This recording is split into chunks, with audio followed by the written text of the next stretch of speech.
One of the quotes where I strongly live by is from Jeff Cunningham, a pretty famous running coach, and his statement is his quote is, "Consistently good leads to occasionally great." If you're every day just good, you're going to be like, let's say someone's training for a marathon, they run 26 miles. They're training for 3 months. Every single morning they wake up 5 o'clock in the morning, they run 10 miles, 5 miles, whatever they do, they move the weights, they eat the chia seed, they do the yoga, they do the whole spiel. If you do that every day, you're consistently good. Occasionally, a race day when you stand by the start line, your body's gonna be ready, you're mentally gonna be ready. When it's mile 18, you're going to be able to do that. You're gonna be able to cross the finish line, the whatever shape, whatever your goal is. The same thing with anything else in life. Welcome to Conversations with Ami, where honest conversations about growth, decision, and direction happen. I'm your host, Ami Morgenstern. On this podcast, I sit down with people responsible for growth and decision making inside growing businesses to talk through where they are right now, where they're trying to go, and what might be getting in their way. The goal isn't to have perfect answers, it's to think clearly, challenge ideas, and leave with better direction. Today I'm joined by Moishy Klein, founder of Klyne Co. Let's get into it.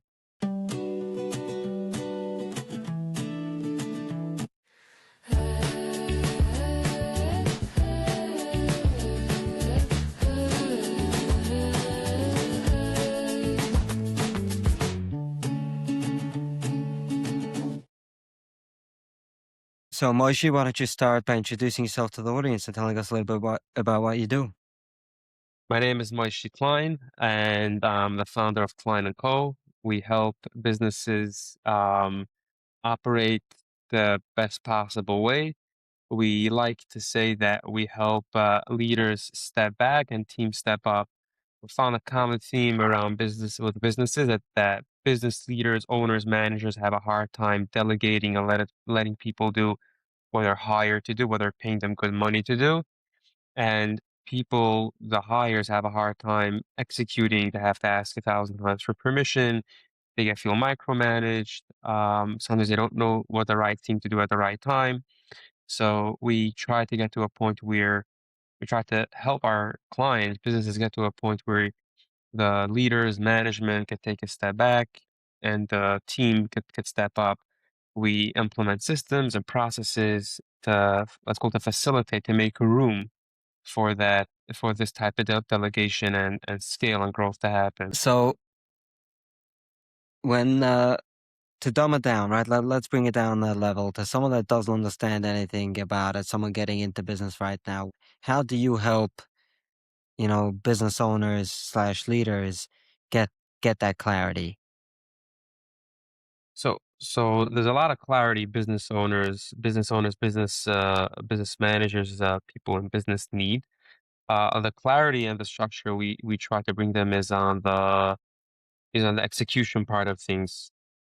Once you have all the different parts of your business organized, like what product or service you're selling, and now you want to go and you want to be able to do that at a high volume, at a high quality.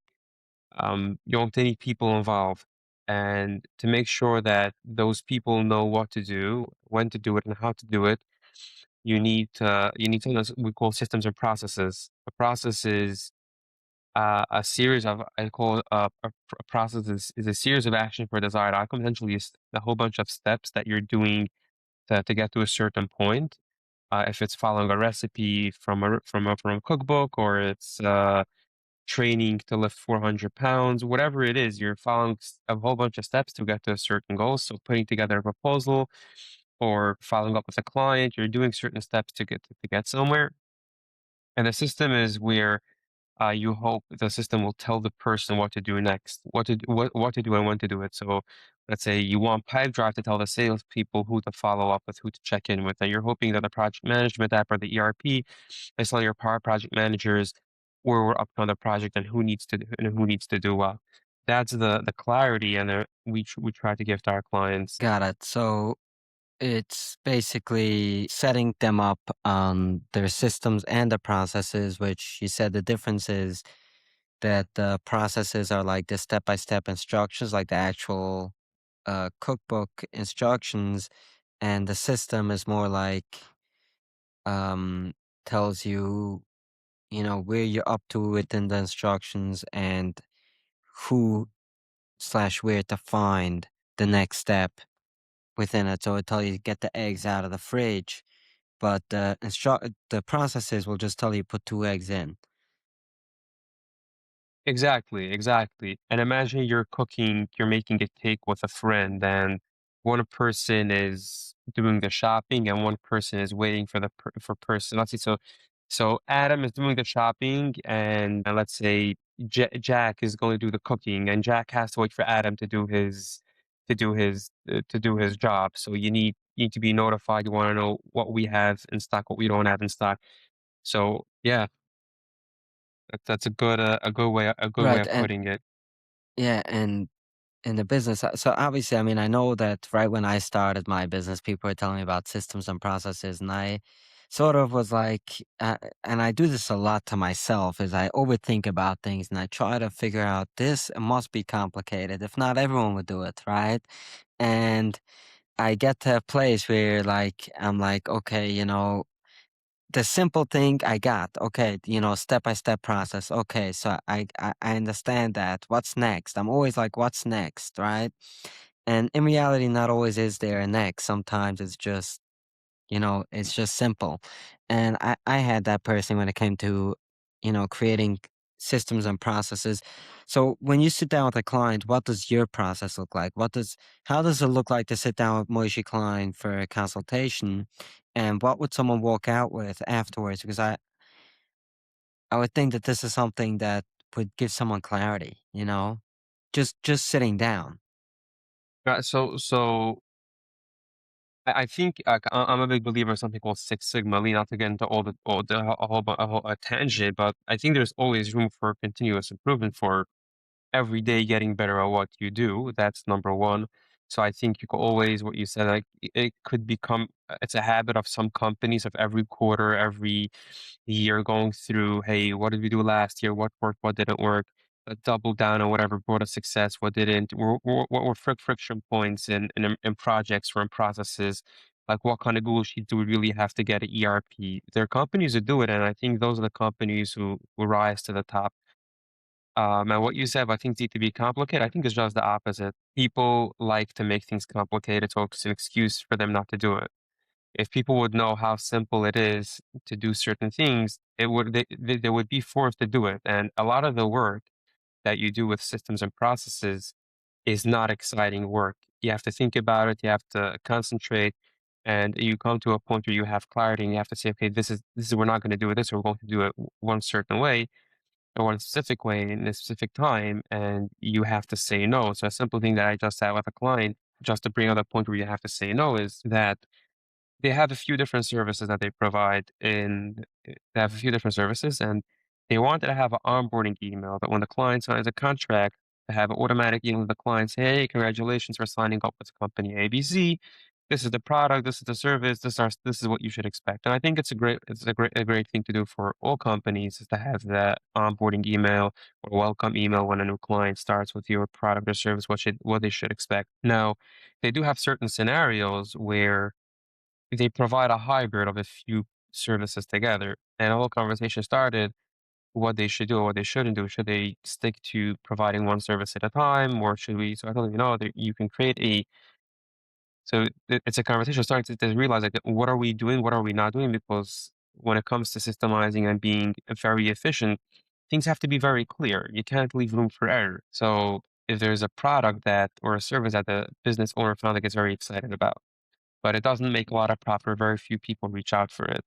And now we're becoming more efficient and more organized, and you're going through your clutter box and you see, okay, I have to get rid of this, but I really like it. It's a conversation that needs to be had, and you have to say, okay, I'm not going to do it. So these things really do happen where you have to like strip off the bone and stick to what you're good at and stick to what and be intentional about it. Like what's profitable, what's common, the 80/20 rule, like 20% of your profit of your 20% of your clients reach out for 80% of your clients and prospects reach out for 20% of the services that you offer.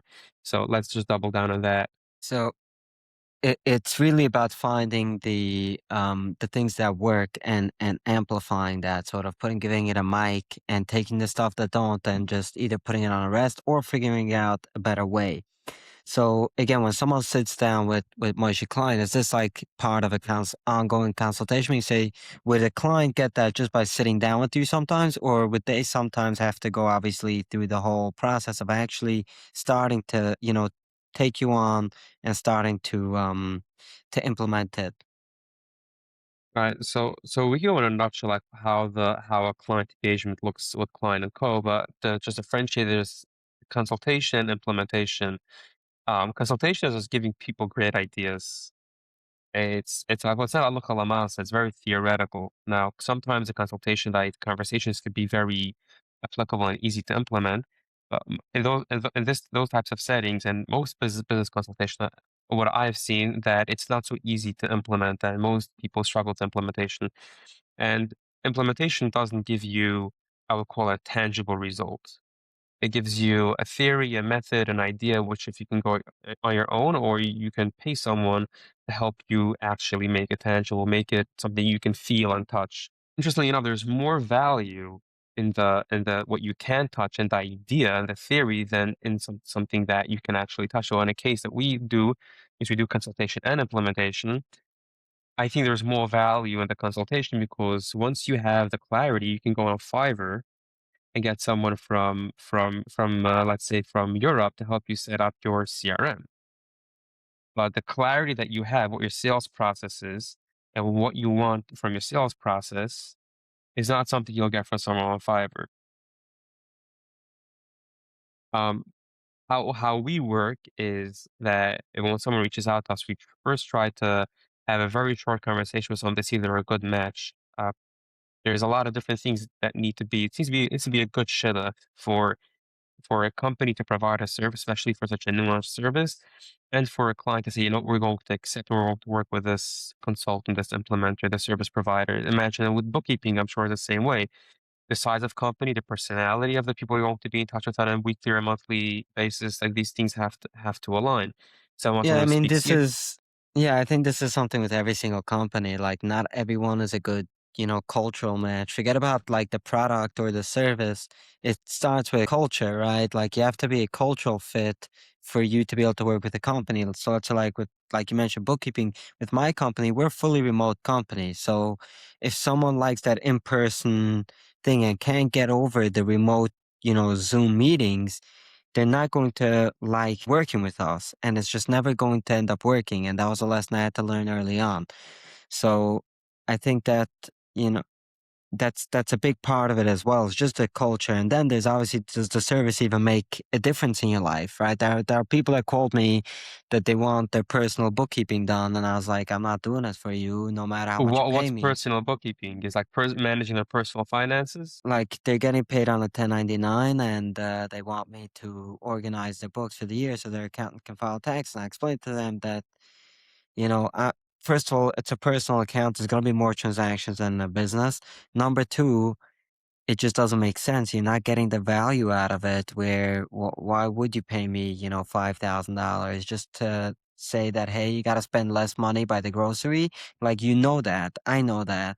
We don't need to get into it. So it's really, um, it needs to be a service-based match, but also the first thing that I'll always want to know is culturally, can you fit our culture? Right. Once we have that, I'll always that could kind of be a little bit on a phone call, a very short video in person, whatever it would be. Right. Once that happens, we're going to have a series of meetings between 3 to 4 to 6 hours where I try to figure out what is it that I can potentially give this client, this company that is from I'll call it from our product and service library that's going to be benefit this company. I can't offer them something that we don't do, and I can't offer them something that's not going to be value of them. So, what are their challenges? What are the opportunities for improvement? What does that look like?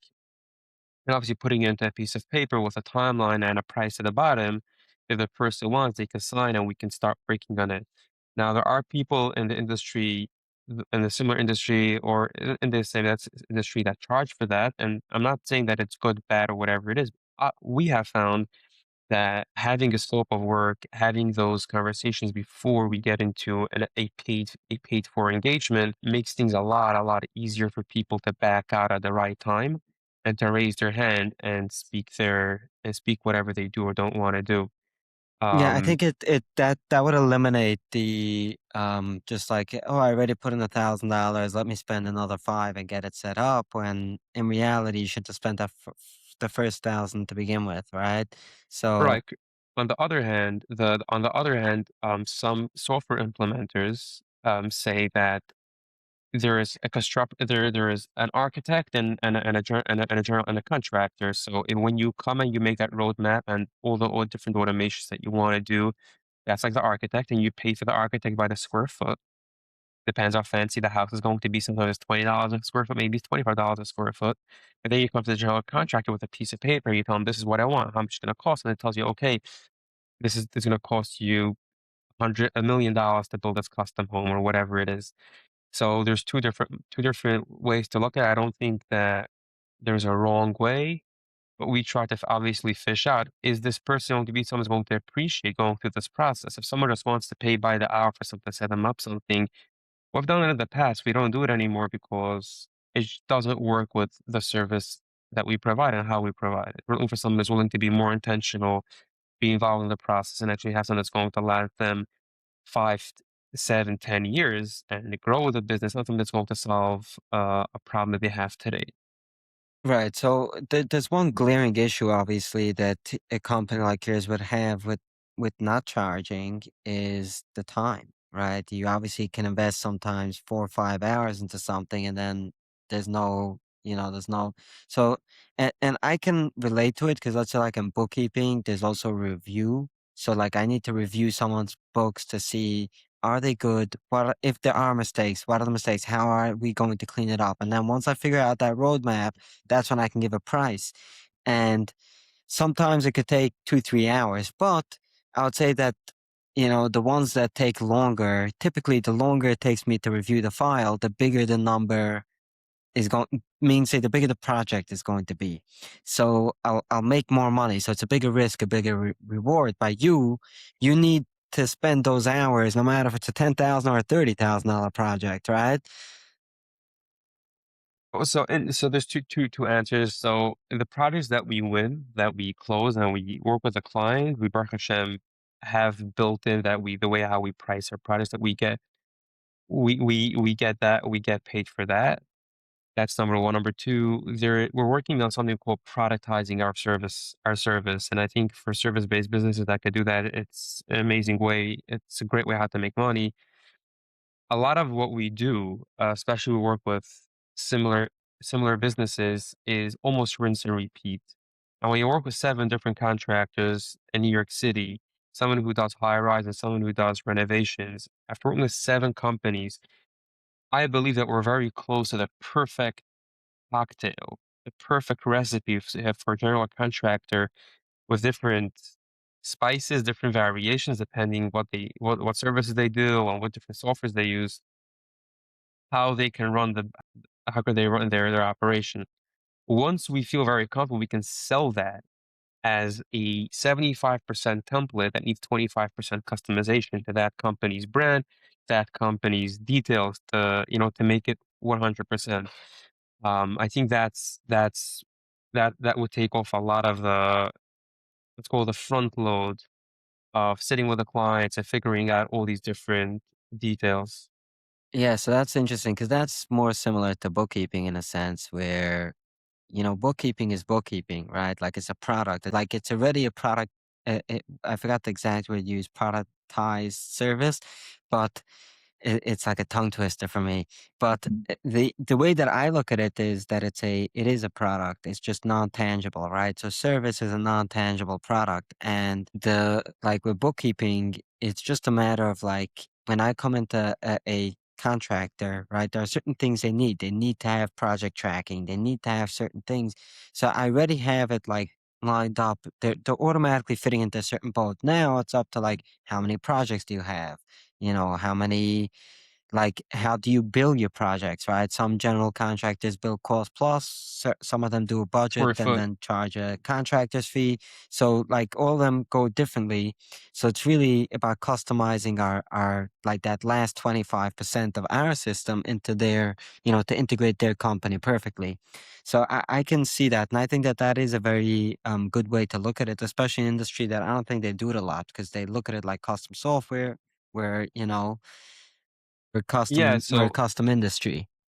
it is custom, but it's not custom because 80% of the businesses follow the same steps where you have marketing, sales, fulfillment, delivery, and finance, where you go tell people what you do, you get them to sign a contract, you take a deposit, you gotta deliver, and then you send another invoice. That's what happens. Now, like you said, there could be a lot of other nuances that can make businesses more complicated. That's that's that's the bulk of it. That's the bulk of it. Um, Yeah. so everyone wants to track certain things. Every company has different things that they look at. So um, I also believe that when companies try to track when companies try to track every single little detail, every step and every breath and every eye blink that the people do, they're creating it another part-time job for every employee to keep track of those things. So you want to track things that move the needle, and you want to track the things, and you don't want to track the things that don't move the needle forward. But tracking like unnecessary things. Okay, sometimes you want to have the data so you can track it and make decisions. If you're not going to do that, then why What what's the point? What's the point of it? And that's where people won't use task management. They won't use a CRM. It's too tedious to work. It's too complicated. I can't find what I'm looking for. So sometimes even a great product, let's say something like a Trello or whatever it is. I'm not saying that every system, whatever even Zoho could be amazing for some companies if it's not implemented, not set up the right way. It's just not going to work.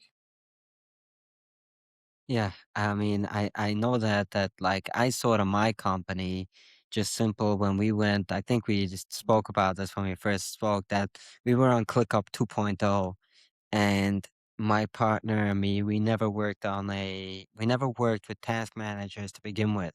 So when we just started working with it, my partner hated it. And then we switched over to Asana and all of a sudden, we started using it no problem just because of the user interface. Forget about it did the exact same thing, but the user interface made it so much easier. Later on we switched back to ClickUp once ClickUp 3.0 came out. But the it was a very interesting thing to me to see that UI difference. Like the way it looks makes a difference. And it was just less intimidating. It's like going into QuickBooks Online versus going to QuickBooks Desktop, right? When someone goes into QuickBooks Desktop and they're not a bookkeeper, they're like, oh my God, what so many lines, but then QuickBooks Online, they made it a lot more user friendly. So it's a very interesting thing that I saw then.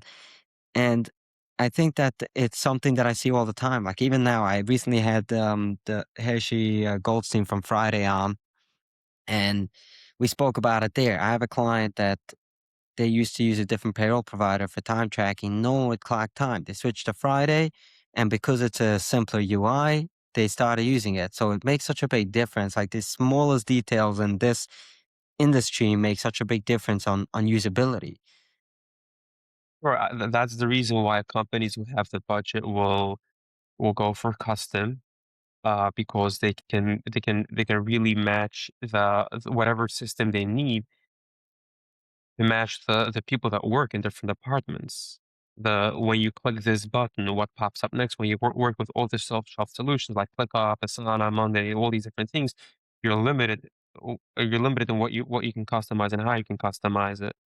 In the end of the game, when a business spends $15,000 for a software implementer or process consultant, whatever the name would be, to work with our company for a few months, the question is, in 30 days, in 60 days, and 90 days, what's the user adaptability? Are people still using it?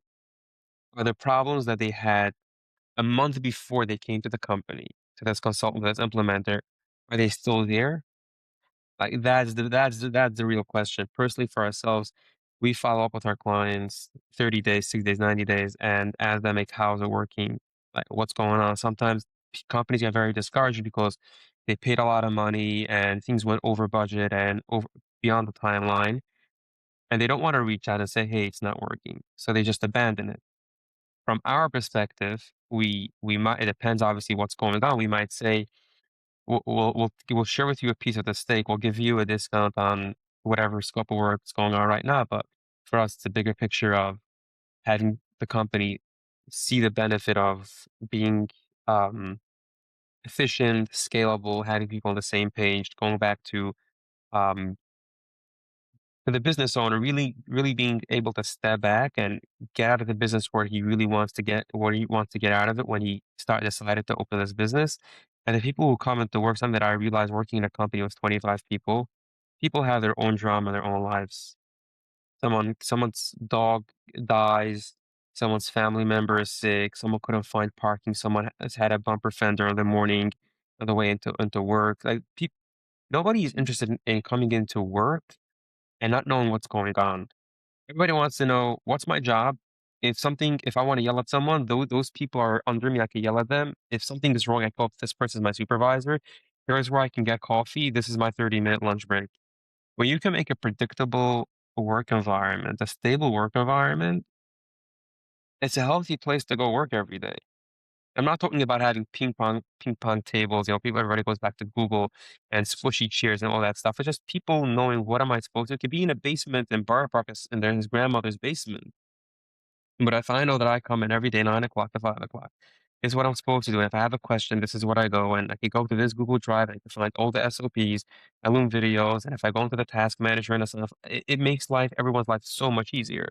Right. And that's what you would call clarity, right? For the people to come in and be clear, this is what my job is. Because it's interesting. I remember I started working for a company once, and there's one guy there that I like to say he did everything but his job, right?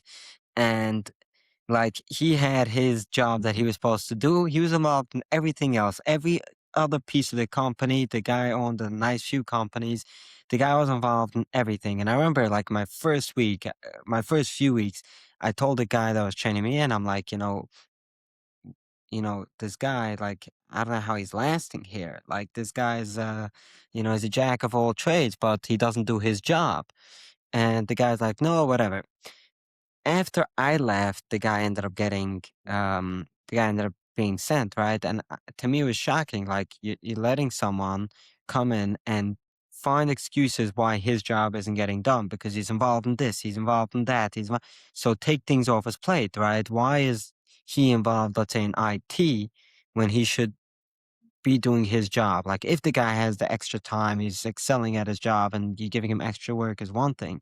But the idea is because there was no clarity over there, the guy was overpaying for IT and underpaying for product developer. So it's like it was this weird thing, and I see it happening a lot in companies where there is no clarity. Is you'll have this one guy that overextends himself, his job doesn't get done, but then there's other people that are underextending themselves like crazy. They're just not doing their fair share. There's 2 things of that. One of my mentors in this industry told me a while back that the most important person's job to document is that jack of all trades because they're usually in the company like from day one. They're one of the first or second hire. They know everything about the company. When they leave, like people scramble. So it's Yeah. definitely not a healthy thing. That's now number two is that it's always a conversation of capacity that there's only that much that much time on the calendar and what is important. And if you have it's so many things that you want to achieve and there's so little time on the calendar, what are you going to focus on? What are you going to get done? Like that's always the conversation. An executive, a very large healthcare company, we worked together for a while, and one of his biggest challenges that he had so much on his plate. It was always there's so much list at the end of the week. There's so much to do, so many one-on-one meetings, so much strategy, so much guidance, so much leadership, so much management needed to do. And he had his deliverables that he had to deliver outside of the leadership position that he had.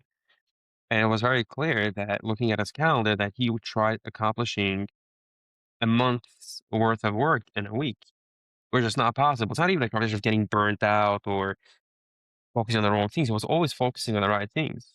It was impossible. And then the question is, okay, so how can we go about these different things and get other people involved and delegate, restructure different things to let an executive do the right things.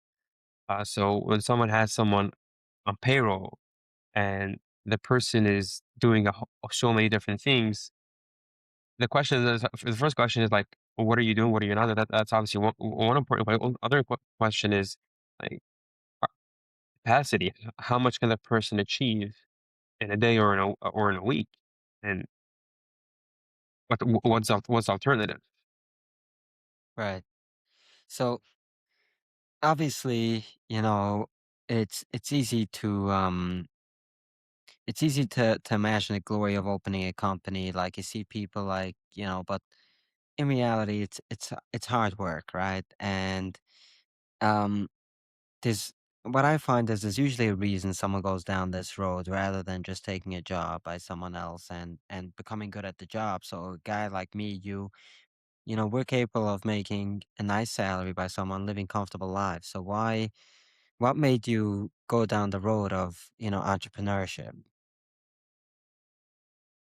I honestly don't know because if anyone who knows me for more than 2, 3 years ago would say that I would never own a business, the stress. I'm a big believer in the E myth. Why have a job? The challenges that you have. Why not have a job? Opening a business, the challenges you have, servicing the clients. Like there's so many things that could go wrong. Why? Like it's not. This the Small Business Association, what is it called? The SBA, they give out the statistics that a business doesn't last 4 years, they're not profitable. There's so many, like, why? It's not even worth it. Like, from a point of view, you have to put bread on the table and a roof for every family. Why open a business? Yeah, I think the statistic from the SBA is actually that like only 5% of small businesses survive after 10 years. So most of them are extinct within the first 10 years. Not only that, I can see for myself when I opened up, most businesses that opened up at around the same time as me are no longer around. And I'm open for 4 years. So like, and a lot of them are I just not. wanna add to that, that in the big world, a small business up to 500 employees, in the Hamish world, someone who has 5 employees or 7 or 10 employees is already a medium-sized business. So the Yeah. statistics are much, much lower. Yeah, I mean, I think that it's really, I mean, and I think if anything, it's easier a little bit to do it in the Heimish community to build a business over here, but a lot of times very hard to grow a business because you're starting off, treating your your your your customers are sort of your neighbors, right? And then as a time as Bad you news need to. travels fast. Yeah, but besides the bad news traveling fast, I'm saying even if it's all good news, getting out, most of the people there are within the same circles. So to get out is where it's a little tough. And I see it a lot where, like, I know some people that are afraid to go out there and, like, he's like, oh, it's a not Jewish conference. I don't, he tells me, I don't know if I want not Jewish customers. I told him, I don't know if you don't want, think you're a little nervous, it's something it's something that like and I can see it all the time. Like even in a sense, me when I started, I was a little nervous to go out. I had to push myself because I believe in what I want to build, but it's not easy. It's getting out of the comfort zone. So I think the reason is people are nervous because if I call you in the middle of the night, if you're my bookkeeper, I call you in the middle of the night. We're Hamish, we're friends. My brother-in-law is your neighbor, and you buy houses by my uncle's great aunt, whatever. So you'll be okay with it. If the service of the product is flawed, people are okay with it.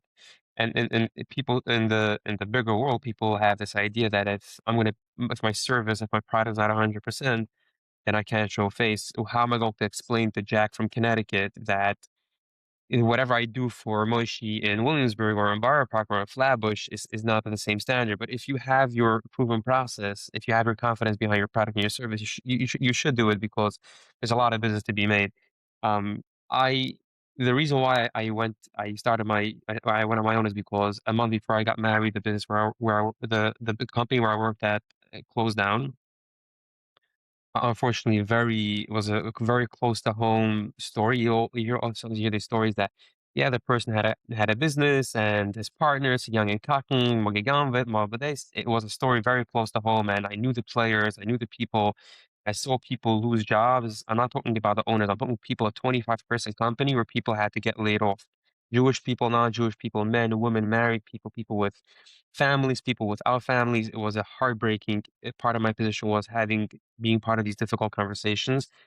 Also, something that I learned a lot about things that sometimes people all their experience in business is I worked for 3 companies in 7 years, and it was amazing. I came in, I was there for 18 to 24 months in each company, had enough time to gain some skill, didn't have enough time to really learn the ins and outs of business. I can say that I've seen both. I've seen both. I've seen companies go up, and I've unfortunately seen companies burned down. It's extremely painful, and I got married, and before I got married, I told my wife, I told my couple, I told that, you know, when we got engaged 2.5 months ago, you knew that I had this amazing job, and the time is short. When you get married, you get like a 20% raise, whatever it is. But I'm telling you that I'm not getting paid, and it's going to be a difficult situation. Baruch Hashem, I had savings, but we're gonna figure this out. Right. Whatever's going to happen, it wasn't easy. I had to be a lot more confident than I was in myself because I had this girl that believes in me, that wants to marry me. If I'm gonna show up flunked and flustered and nervous, it's not a good idea. And we got married, and it took me a few weeks to get my ideas together, and I decided that I'm going to open my business. I'm going to open a business, and whatever I did for those 2 companies that I worked for, that's what I'm gonna do as a third party. There's so much that I didn't know, and I called up a friend that's in real estate. He does rentals, and I told him, like, "Where do I go? Where do I find people? Like, where do I start?" Again, I was convinced that anyone who owns a business would run after me and throw their money at me, because who doesn't wanna have efficient, Right. organized business? And he told me there's a guy, Ari Levertov, ERN, whatever, and I reached out to him, and he's going to make an event literally that week or 2 weeks. So I went on Canva, I made a logo, I made a brochure, I made business cards, I printed out local and bar pack, cost me a fortune, and I show up with like 30 business cards in my pocket, and people ask me what I do, and I start rambling a list of 15 or 20 things that I do for businesses. Not realizing that when you work for a company, and let's say someone is a bookkeeper in-house, you're involved with customer service, you're involved with the sales, you're involved with inventory, involved with so many different things. When you're a service provider, you only do 5 things for the company, only the bookkeeping and maybe do some consulting, some cash flow analysis. When you do graphics work in-house graphic designer, you're involved with leadership meetings and maybe PTO conversations or what, all kinds of different things. Like you help people with a million different things. When you're outside graphic design agency, you come in, you do your job, and you walk out. Maybe you get involved in some side things, but you're not very involved in so many different things.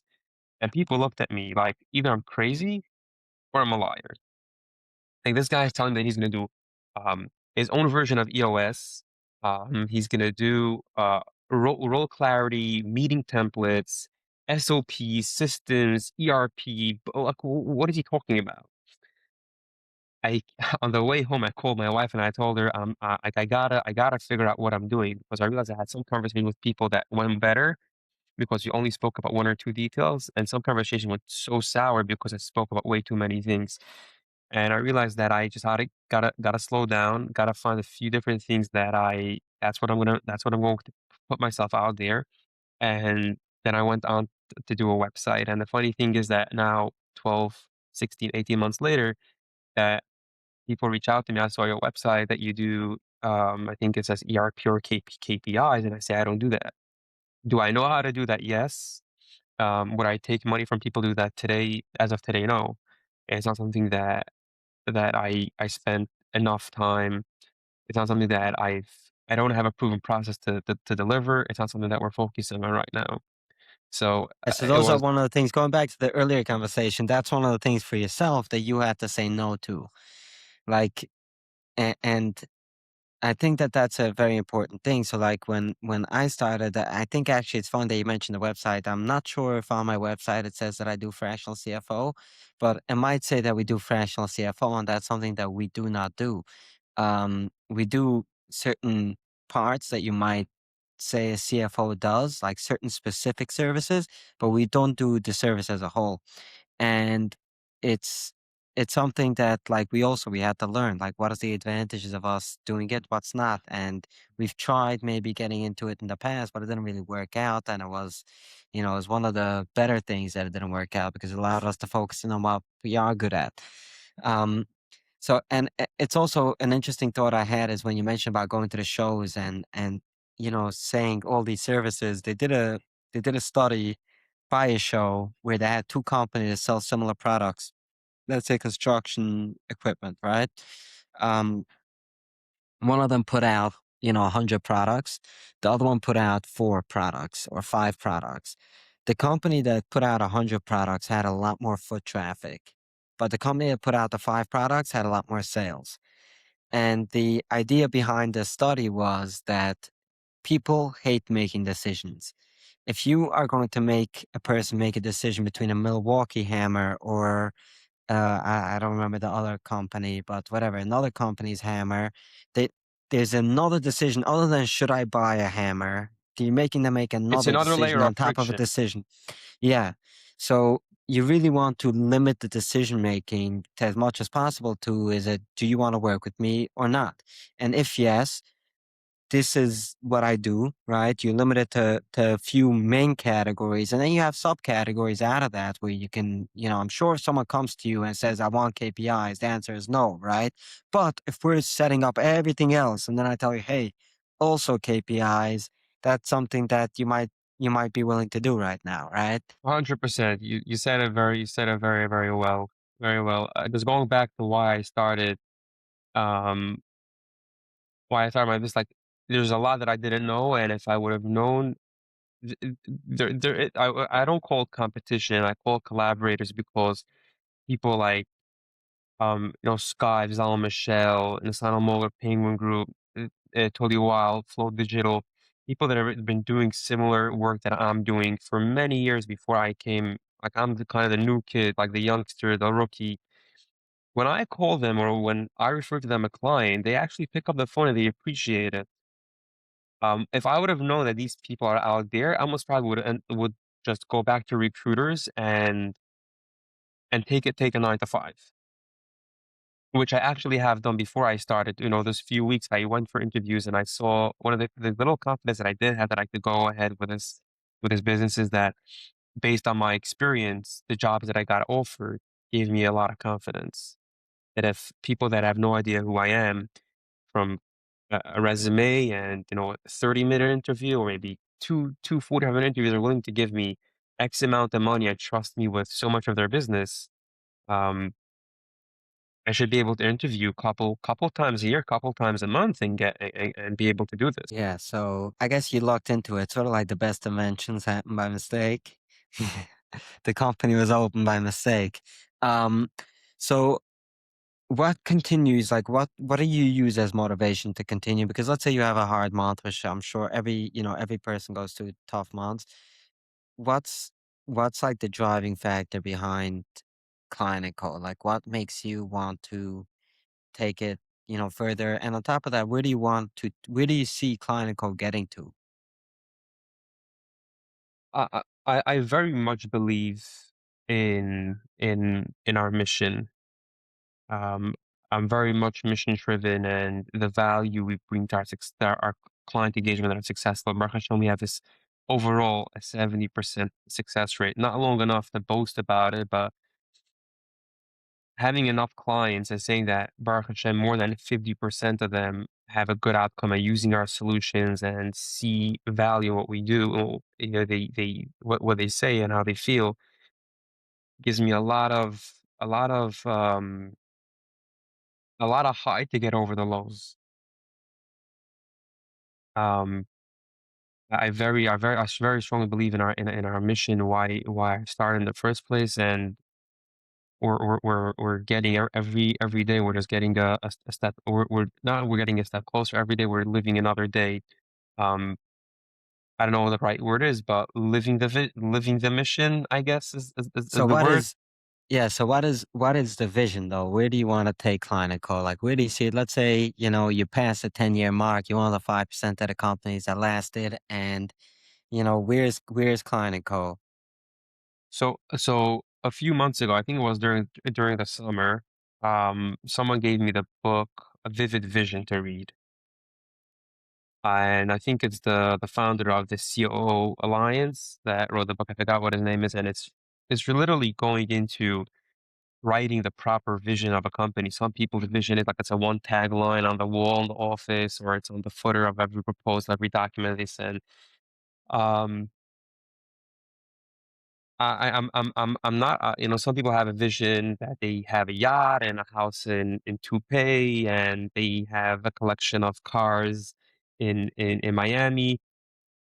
I'm not very much that kind of person, but we do want to have a very, very big impact in a very honest and transparent way.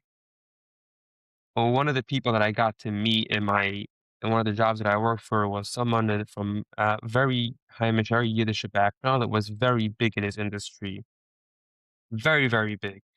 And he was bashed out about in the New York Times. He was written about good in the journal. Like someone that really made it very big.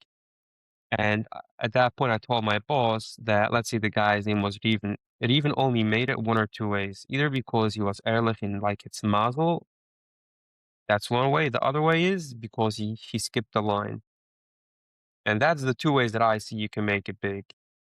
And hopefully when you skip the line, you don't cut the line. You don't do it in other people's cash. You don't do it in other people's blood. That particular person did do it in other people's blood, and it didn't last very long, as big as he is. And unfortunately, the writings that all these websites had about him were true. Um, I've seen that there's two ways how you can make it. You can just do the right thing, honestly, deliver value, put your head down, and hopefully, not hopefully, you should. This is a proven process that you'll get places. The other way is cutting corners, and I don't believe in cutting corners. Yeah, with cutting corners, I 100% agree with you. I've seen it all the time. I tell people you can't take a shortcut without the expectation of getting your boots muddy. You're taking a shortcut, it's gonna get muddy. Like if you walk through and it's not muddy, great, but the chances of that happening is very small. Very low. Yeah, and I see that all the time. I had a friend that needed therapy, and before he started therapy, he went to speak to someone within the mental health community, and the guy told him, "Oh, you should speak to this guy, and he'll set you up with like a psychedelic group, right?" And I told him, "Is that something that you actually want to do? Do you actually want to take psychedelics, right? Because between me and you, half the people that take it, we could point out on the street, right? They got their boots muddy." I tell him, "Do you want to take a shortcut and risk getting your boots muddy, or go to therapy first, try it. If it doesn't work, by all means, take the shortcut. But first try the right way, and I'm very happy It's that he listened to me. I right. think So he's uh, I think he's happy too. yeah, I can't talk about psychedelics and those kind of things. I'm also someone that's personally I hold very high standards for myself, and I give myself very little excuses, which is a good thing and a bad thing. Um, I have found that there are different people and different opportunities. There's a lot of ways and a lot of buzz around organizing and structuring businesses.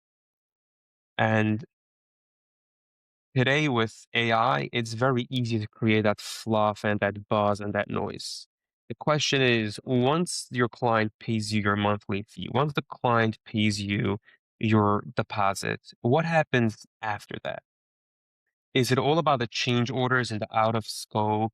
And we didn't talk about this, and you have to talk to the project manager? Is that the conversation and it's hourly and it's 15 minutes beyond the hour, so we're going to, I call it nickel and dime? Or is it about, let's have the conversations we need to do. Obviously, if things go out of scope, there's a conversation to be had. If things aren't the way they should be, the engagement is not the way it should be, there's a conversation to be had. Um, I have a client right now that I'm working with, and a Hamish company, they're based in Williamsburg, and when I reviewed the proposal with a guy, it said it's gonna take between 8 to 14 weeks to help them with their to go through the process, figure out the workflow, set it up, automate it, train the team, and he told me, like, "I don't mind the price, obviously, I'm gonna ask for a discount, whatever." He's like, "8 weeks? Are you crazy? You know what to do with yourself?" Now listen, I'm at your mercy. As how fast you wanna move, that's how fast I can move. I have time, I'll be available, I'll be flexible, I'm ready to meet you every day of the week, you just tell me whatever works for you.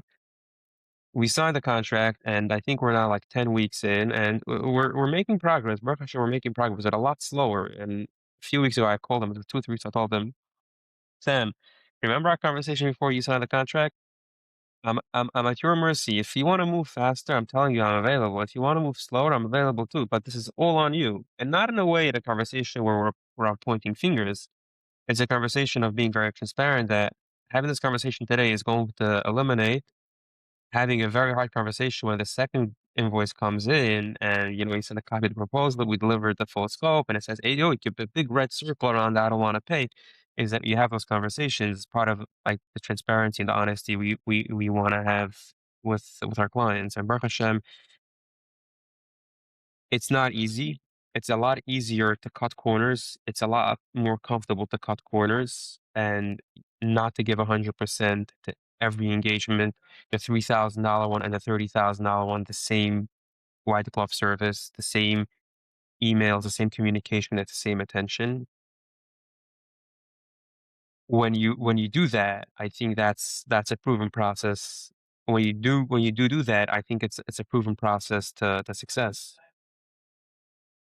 Yeah, I agree. I think that if you think about it in a long term vision, you're taking small steps. I think most people lose patience with the small steps and then eventually try to take this huge jump that actually ends up hurting them versus taking consistent small steps to, grow your business will grow it a lot, quicker and a healthier way over the long term. So is there anything that Klyne Co is going through right now that you find is like really weighing you down? So so healthy growth is something that's weighing me down a lot. We're Baruch Hashem in a place where a lot of our struggles that you have in the startup phase where you don't know how to price, you don't know who your client is, you don't know what your process is, you don't have your onboarding process or offboarding process, you don't know how often to micromanage your team, you don't know what is important to add in conversations, how to navigate a family business where the son is taking over from the parents, and like there's a lot of things that we've learned. There's a lot of situations which we're expecting in certain companies and certain types of businesses, and we know there's a lot of that we've gone through a lot of the reps. I'm a big believer in profit first, and we have our savings, Dave Ramsey, like I'm a lot, I'm at the same time where I take risk, open the business, take on clients. I'm very, very lean minded and have a very low tolerance for risk. So we have our expenses, our overheads, our fixed costs. We have that, 2 months saving worth of payroll and our expenses. The question is like, what do we do? What's our next move to grow the business in a healthy way? So we had the conversations with our team. We know our capacity. We know what we can take. We're working on different things like productize, different service, different things. Like, what's our next step? So interestingly enough, going back to like people wanting to take, big steps, I got an opportunity recently to speak by a very big event in the Hampshire Bizzle, a very big event, and obviously it would be paid for. I would have to pay for it.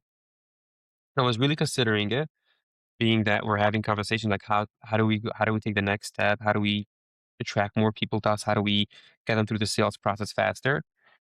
And I told the person that reached out to me that by Friday I'm going to have a decision made. And they started off with like I think it was a $15,000 fee with a booth by the show and the main stage, and it came down to like $5,000.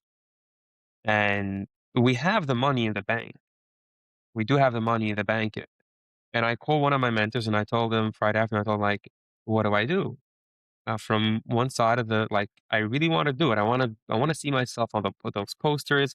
I want to see myself on that big stage, having a couple hundred people listen to 25 or 30-minute panel.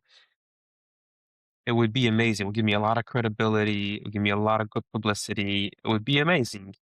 That person asked me, like, where does that speech fit into your overall outreach marketing plan?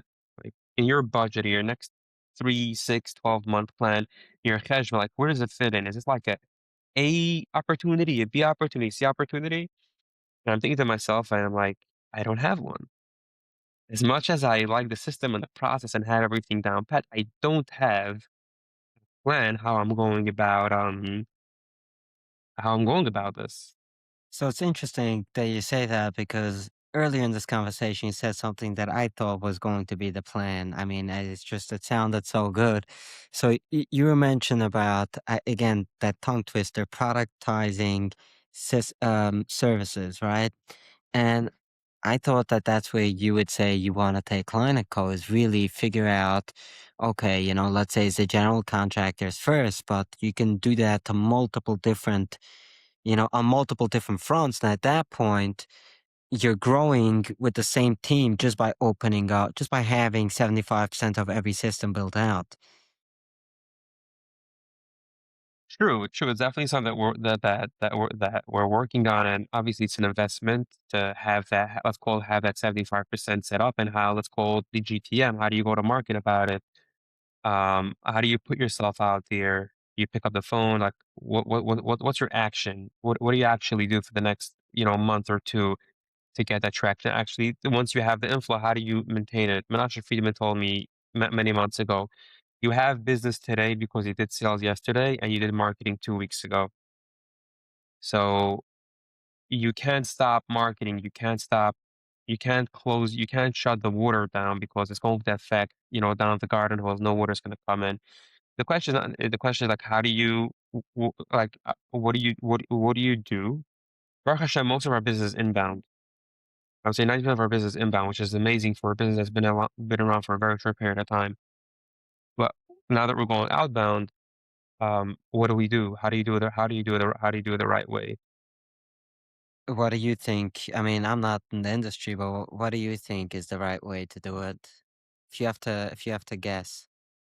Let me ask you, in your business, when you have, let's say, last year, you had a goal of making $1 million revenue, and Baruch Hashem, you got that, and your next 2026, your goal is to do 1.5, $2 million revenue, growing by doubling, keeping the same profit margin. How would you go about it? Would you, go to the same clients, offer more services, get more clients, offer more services? If you have to exercise different avenues, different platforms to market yourself, would you like? There's so many different ways how you can go about like the actual thing, like the actual products that you're charging money for. Is like, who do you go to? There's a lot of different ways how to go about it, and Yeah. they So each come with pros and cons. right. So with better ledgers, the way that I see it is we have a service that we provide, right? That service is what I'm looking to grow. And when I set my annual income goals, that's where I set it on. Now, one thing that I said that you said that I don't necessarily set goals on in the same way is, let's say if I'm trying to double my revenue, I'm not necessarily trying to lower my or keep my profit margins.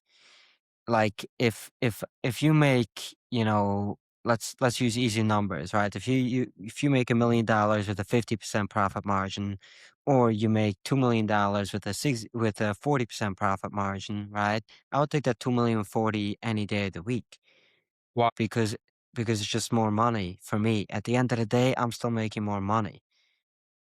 You're talking about making $800,000 worth of revenue versus 500, right? So yeah, Correct, correct. I have a bigger company that it's just going to come with more expenses. So that's 100%. that's one thing So that I wouldn't. whatever the growth Yeah, ratio that is, was the one thing that I whatever. wouldn't necessarily do. But to me, the way that I look about growing my company is very simple. On inbound, right? Based off of inbound leads. because that's where, by me, most of my company, most of my thing is also inbound. What do I need to do in order to just maintain the same rate? Because if I maintain the same rate, because my company has over double the amount of customers it had the beginning of last year, January. So now this year, my referral rate is most probably going to double as well.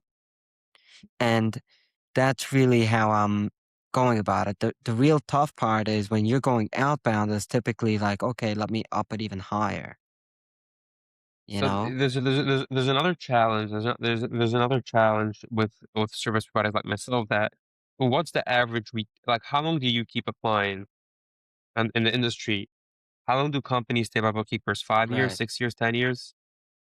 So I wouldn't know about 5 years yet. I'm by 4 years, and my longest lasting client is four and a half since day one. My first client is still with me, so I would say that, in general, like, it's an interesting thing. Recently, my partner runs the operations. He recently met a different bookkeeper because we were taking a client of his that needed more services. So we bring him over to us, and he tells my partner, "Oh, this is my offboarding process. We meet you, we give over the account." My partner called me later telling me, we don't have an offboarding process. We only have an onboarding process. So, like, in the entire time since we opened up, we've had 5 clients leave us, and two of them didn't really leave. We basically told them that's not the best fit. They need to do it, and two of them took it in house, and one of them closed down. So you know, we So never so really gave let's say you over an have a account to another bookkeeper. 75%. So let's say year-over-year, you retain your clients, I'd say at a 90%. 75%, 90%. That's Yeah. amazing. That's amazing. For most Yeah. companies, it doesn't work that way. Yeah. And the service that we provide, our clients, our engagements are 3 months, Right. 4 months. So the time someone comes in, I can't you can't take the foot off the marketing pedal, the sales pedal. You gotta keep it up. It's Correct. so for people like us, it's a very big challenge that we we get a client onboarded, we start a project, it takes 2 months, 3 months. The way how it works is we take 60% upfront, we take the 40% when we deliver, and that's what it is. You might get it you might we might be able to get, like, another $1,000 in 6 months to fix some automation, maybe $2,500, but the big money is that big drop over, let's say, 3 months, 60% upfront, 40% the second half, and that's kinda what it is. So, at the same time where we're producing that we're delivering, we're out there doing managing our inbounds and, getting on those sales calls, putting together those proposals, getting on those meetings, meeting people in person. So there's a lot of work. There's a lot of work there.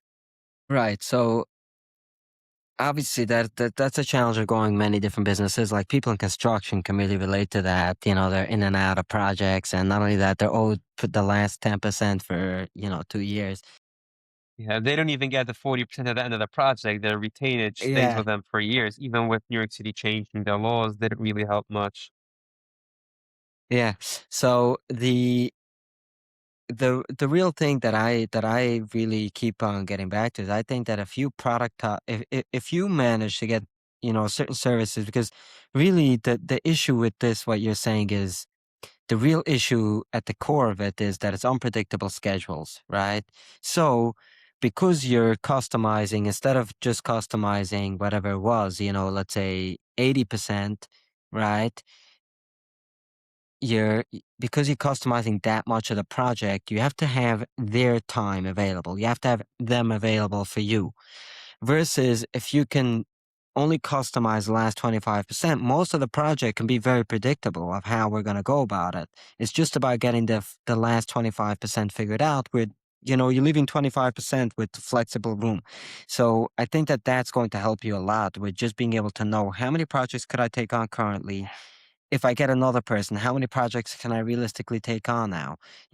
Being able to be a lot more systemizing your own business in a sense rather than because when you're going into a new industry, you obviously don't know really how much it is. And once you have the product systemized, any new industry you can charge more for just because you're coming in for a full custom scope rather than having the system that fits that industry.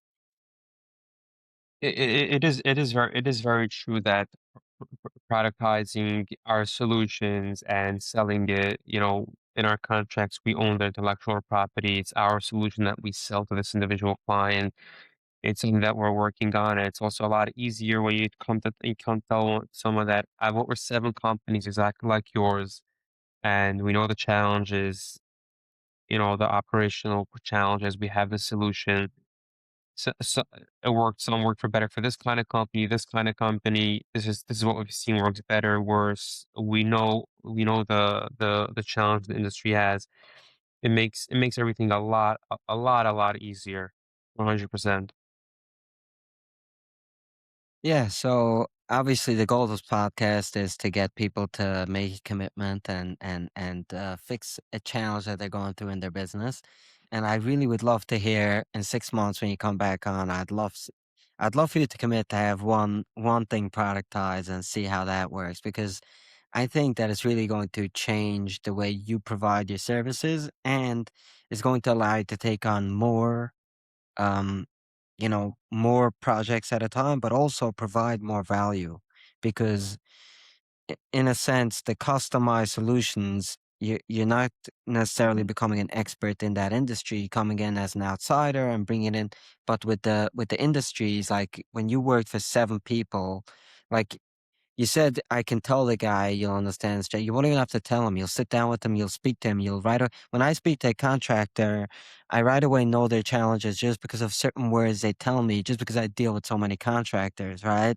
So like it's really getting to know the industry on a level where you can actually make a much greater impact for technically, maybe it's not as much money per contract because, No, you I don't think settling it's the a money. solution, but I it's don't no, really, I don't think I think the because profits would be higher. clients don't necessarily care how much is custom and how much is not. They care at the end of the game. Am I paying you just for you to play with me, spiel with me games for the next 2 months, Right. or in 5 months, is my secretary going to be able to put in all the projects and all the leads and follow up with the system? That's what they really Yeah. care. I'm up on the challenge. I'm up on the challenge. I think it's going to give me a good push to spend more time and focus on that. Right. So what would hold you back from actually getting this done? So the same thing that holds people back on working on systems and processes. It's not so exciting.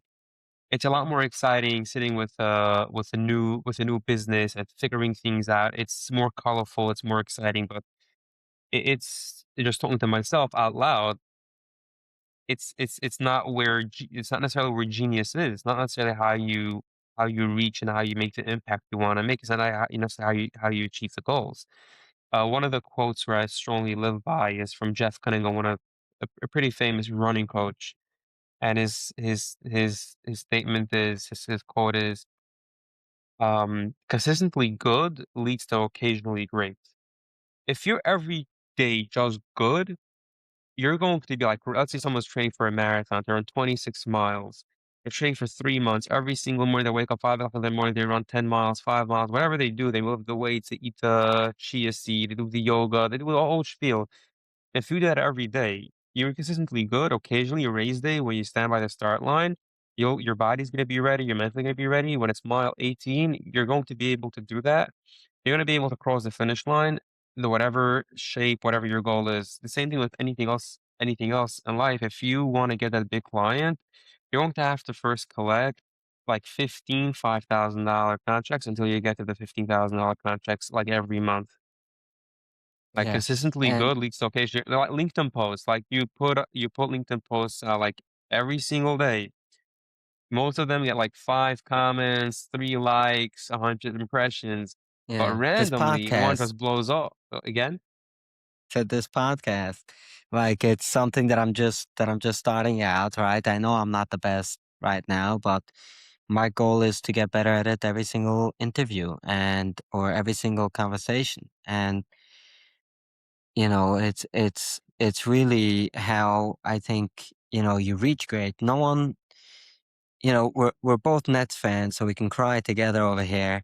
But the Brooklyn Nets this year are terrible, right? Yet they have one of the brightest, futures in the NBA right now because of the way they are. So you can't always look at, by the way, I love sports for the business analogies that it Oh brings, yeah, but the best place to look for analogies when it comes to life and business and improvement and living with people for the bigger goal is team sports. yeah, and I really think that, when you look at it through the lens of like, okay, today I'm not that great, and today I'm only collecting a $5,000 check, but in 2 years from now, I'll be collecting $50,000 checks every single month. And that's really you know, the way to think about it and to get there. Versus I've seen so many people try to get the $50,000 job on the first try. And you know what ends up happening? You end up failing. And not I think only they do you skip a not lot get of the, lessons. I think you skip yeah, a lot of $5,000 lessons that you need on the path to the $50,000 um correct. prize. Yeah. And I think that it's something that, is the $5,000 invaluable. And in addition, the profit margins typically are higher at the lower contract. So let's say on a $5,000 contract, you might make 50% versus on a 50,000 contract, $50,000 contract, you might make 30 or 40%. And the difference over there is really that, yeah, it's more money on the $50,000 contract, but it's not necessarily the place where you want to be when you start. You're a small team, you need to figure out who am I going to work with? What am I great at? Right? You can't come in knowing what you're great at if you've never run your company. So you have to let it out and let the, time do its thing. Yeah, there's I run a lot. I spend a lot of time in endurance sports, running, cycling. I did some triathlons. One of the challenges that I have is I train through the winter, and bicycle time people get excited. They want to come up for a bike or they want to come up for a run, and I'm so much fitter than them. And I always have to think, okay, do I want to go together? Do I want to have like a party? We're gonna like go across George Washington Bridge. We're gonna get stop by the shop. We'll get some food, and fourthly, we'll go back. It'll be a nice morning. Or like, do I just want to hammer it out? I want to do 60 miles. I want to be back home by lunch. And it's two different Right. things, and you just have to see. You need a little bit of both, being hardcore and running after your Mishigassen and his big ambitions that you set yourself as a business owner, as a business leader. It's extremely, extremely important. It's your passion. It's your vision. It's your mission. Extremely important. At the same time, you have to be grounded by reality. I know that you won't get 100 users day one in your platform. You're not going to get 25 people working for you. You're going to have to do everything for the company, marketing, sales, fulfill. You have to do everything. It'll take years for you to get the right people. You'd be able to delegate to get the right things in place. I don't think there's any magic pill. Even more than that, like with all of my clients, every single one of my clients, there's some hard conversations, difficult conversations to have. Some conversations are uncomfortable. It's not necessarily about letting people go. It's like there's a lot of when when you want to really get to the bottom of certain bottlenecks in companies, there's conversations that need to happen, and it's not always about firing someone or it's just what do you want to do? What don't you want to do? Like if you want to do, you got to do it the right way. If you don't want to do it, just say no and stop doing it. Um, so it's not the easiest thing, but easy and hard sometimes. It, I think we're in a world of instant gratification where you want to see the result now. People don't want to wait. People they want a fast charge. I also want some. I also I don't have so much patience myself. But if you can, I don't know how, but you can get your effort to see, especially in business, that you have so little that you can control. that you can focus and say, okay, when it comes to business, I'm not a controller. I need to work on delayed gratification and go through all the lessons that business teaches you. You'll be a lot better off. It'll be a lot easier experience for you. Yeah, I 100% agree with that. I think that patience is one of the hardest. For me, it's one of the biggest struggles in business.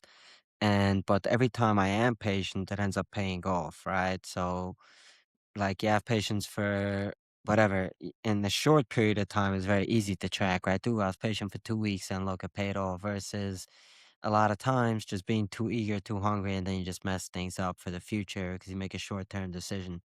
So, that being said, I know you already mentioned the quote. If you want, you can redo that one. But do you have a quote that you'd like to share with the audience? I'll just go back to being consistently good will lead to you being consistently occasionally great. Just do what you got to do, row the boat, whatever it is you got to do the baby steps, and you'll achieve your goals. Just you got to do it consistently. That's the hard part. I love that quote, to be honest. I heard once a line, something like, don't let good be the enemy of great, or something like that. And it reminds me of that. Like, you know, so many times we're focused on perfection, and your customer isn't looking for perfection either. They're looking for movement and good. They'll be happy with good because most people are too busy with perfection. They never provide good, even. So, that being said, where can people find you and follow along with your journey? Very easy to find me. The easiest place to find me is probably LinkedIn, Moishy Klein. My face will pop up. Very easy to find. My email address is, I think, on my LinkedIn, same as my phone number. I'm out there. I'm not hiding. Um, Reach out. We'll be more than happy to point people in the right direction. One of the things I tell people when they reach out to me the first time or I reach out to them is that when you reach out to me, it doesn't have to end up in a signed contract. I might not be the right person to help you, but I do, Baruch Hashem, have a good network. I'd be more than happy to point you in the right direction. I see it sometimes going back to the saying no, being consistently good, occasionally great, that just by process elimination, pointing people like all those things will come back to you, no question about it. Yeah. So I love that, and looking forward to having you on in 6 months when you have that productized service. Looking forward. Thank you for listening to Conversations with Ami. If this conversation was helpful, take a moment to like, subscribe, or follow the show. It helps more people find it. New episodes drop on the 1st and 15th of each month. You'll find the links in the description to support today's guests and learn more about their work. Until next time.